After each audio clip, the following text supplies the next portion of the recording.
एक गांव में टुन्नू चिड़ा अपनी बेटी टुनटुनी और अपनी पत्नी टूनी चिड़िया के साथ रहता था। टुन्नू चिड़ा खुद से टमाटर उगाकर उनको बेचता था। टुनटुनी को उसके पिता का काम पसंद नहीं था, क्योंकि उसके लिए बहुत मेहनत करनी पड़ती थी। बेटा टुनटुनी, तुम मेरी टमाटर की खेती में मदद किया करो। मैं तुम्हें टमाटर उगाना सिखाऊंगा और तुम टमाटर का व्यापार चलाना भी सीख जाओगी। अकेले मैं इतना काम नहीं कर पा रहा हूँ। बेटा, मेरे साथ काम करोगी तो मेरी भी मदद हो जाएगी। पिताजी, मुझे आपका ये टमाटर का व्यापार बिल्कुल भी पसंद नहीं है। फिर दोबारा मुझे इस काम को सीखने के लिए मत कहना। ये सुनकर टुन्नू चिड़ा को बहुत दुख होता है और ऐसे ही कुछ साल बीत जाते हैं। ज्यादा उम्र होने की वजह से टुन्नू चिड़ा बिस्तर पकड़ लेता है। बेटा टुनटुनी, तुम्हें आज से तुम्हारे पिताजी की जगह लेनी होगी और उनका काम करना पड़ेगा, तभी हम खुशी से रह पाएंगे बेटा। हाँ ठीक है माँ, सिर्फ आप ही के लिए मैं ये सब करूँगी, वरना ये सब करना तो मुझे पसंद नहीं है। ये कहकर वो टमाटर के खेत में जाती है और वहाँ से टमाटर तोड़कर बाजार में बेचती है। टमाटर ले लो, टमाटर, लाल लाल ताजा ताजा टमाटर ले लो। 1 किलो टमाटर कितने का है बेटा? 25 रुपए किलो है अंकल। अच्छा, 2 किलो लूँगा, 40 में दे दोगी? अगर आपको लेना है तो 25 में लीजिए, वरना यहाँ से जाइए, मैं किसी और को बेच दूंगी। ये सुनकर वो वहाँ से चला जाता है। सुबह से शाम हो जाती है, लेकिन टुनटुनी के गुस्से की वजह से एक भी टमाटर नहीं बिकता। वो घर आती है और अपनी माँ को सारी बात बताती है। बेटा, इस गुस्से के साथ व्यापार नहीं कर पाओगी। अगर तुम अपना व्यापार बदलोगी तो पक्षी तुमसे टमाटर खरीदेंगे। लेकिन टुनटुनी उसकी एक भी नहीं सुनती। वहीं टूनी चिड़िया पके हुए टमाटर से अचार बनाकर बेचने लगती है। बहुत से पक्षी उससे अचार खरीदते हैं। ये देखकर टुनटुनी सोचती है, अगर मैं उसी दिन पिताजी की बात मान लेती तो आज माँ को ऐसी मेहनत करने की जरूरत नहीं पड़ती। फिर टुनटुनी चिड़िया अपनी माँ के पास जाती है। माँ, मैं आपसी उम्र में छोटी हूँ, लेकिन मेरे लिए टमाटर का व्यापार करना इतना मुश्किल क्यों लग रहा है? आप इतनी उम्र में भी इतने काम कैसे कर पा रही हो? सब आपके बनाए हुए अचार को बहुत पसंद कर रहे हैं और खरीद रहे हैं। बेटा, अगर कोई काम करना हो तो उसे मन से करो, चाहे वो काम कितना भी मुश्किल क्यों ना हो, आसान बन जाएगा। अपनी माँ की बात सुनकर टुनटुनी को अपनी गलती का एहसास हो जाता है। वो अच्छे से अपने टमाटर की खेती करती है और उन्हें तोड़कर बाजार में बेचने जाती है। टमाटर ले लो, टमाटर, लाल लाल देसी टमाटर ले लो। उसके अच्छे व्यवहार की वजह से सब पक्षी उससे टमाटर खरीद लेते हैं। वो खुशी खुशी घर आती है। माँ, मैंने आज सारे टमाटर बेच दिए। आपने सही कहा था, कोई भी काम अगर हम मन लगाकर करेंगे तो हमारे लिए सब काम आसान हो जाएंगे। ये सुनकर उसकी माँ बहुत खुश होती है और टुनटुनी टमाटर की खेती करके अपने परिवार के साथ खुशी खुशी रहने लगती है।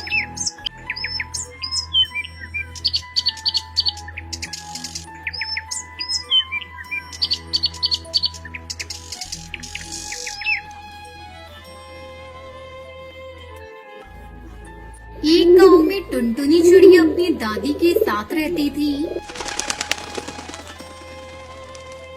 और वो स्कूल से आने के बाद घर के कामों में अपनी दादी का हाथ बटाती थी। तब उसकी दादी ने उसे चाय बनाना सिखाया। वो बहुत ही स्वादिष्ट चाय बनाती थी। जब भी कोई इसके हाथ की चाय पीता, सब उसकी तारीफ करते। एक दिन उसके चाचा बंटी कबूतर वहाँ आए।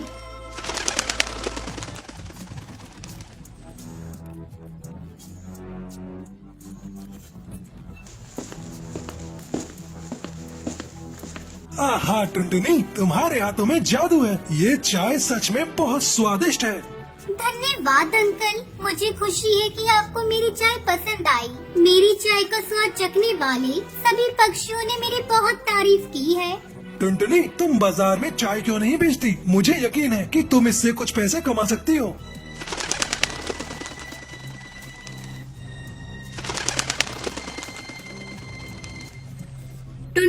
अपने चाचा की बात मानकर एक चाय की दुकान खोल ली। चाय ले लो चाय, गर्मा गर्म चाय, अदरक वाली चाय पी लो। चाय ले लो चाय, गर्मा गर्म चाय।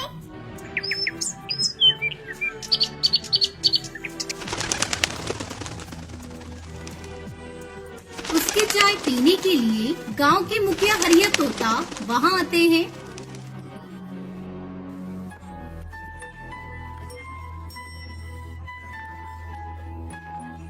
टुनटुनी, तुम्हारे हाथों में जादू है। तुम्हारी चाय कमाल की है। जी शुक्रिया, मुझे बहुत खुशी है कि आपको मेरी चाय पसंद आई। टुनटुनी, तुम अपने भविष्य के बारे में सोचो। मेरी मानो, तुम शहर के पक्षियों को भी अपने हाथों की चाय पिलाओ। इससे तुम्हें अच्छे पैसे मिलेंगे। ये सुनकर वो बहुत खुश होती है।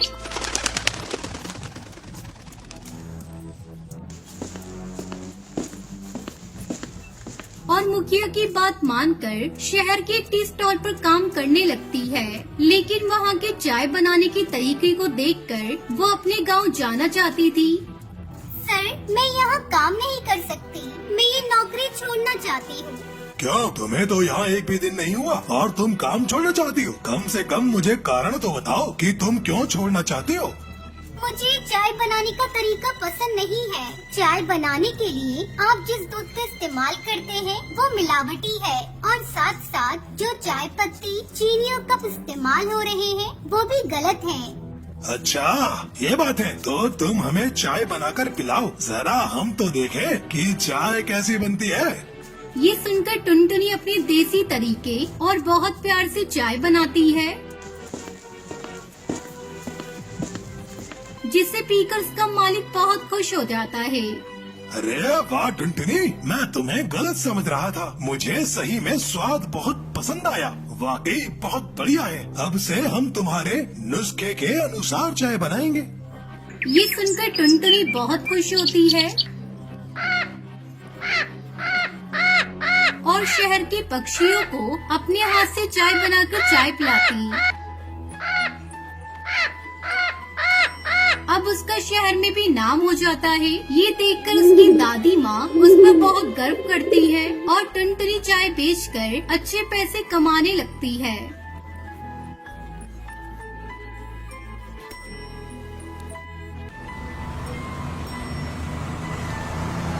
बहुत समय पहले नागपुर के जंगल में सुंदरी कौवी अपनी बहू टुनटुनी चिड़िया के साथ रहती थी। शादी के कुछ साल बाद ही टुनटुनी चिड़िया के पति की मौत हो गई थी। पति की मौत के बाद टुनटुनी चिड़िया ने कुछ गाय को पाल लिया और उसका दूध बेचकर घर का खर्च चलाने लगी।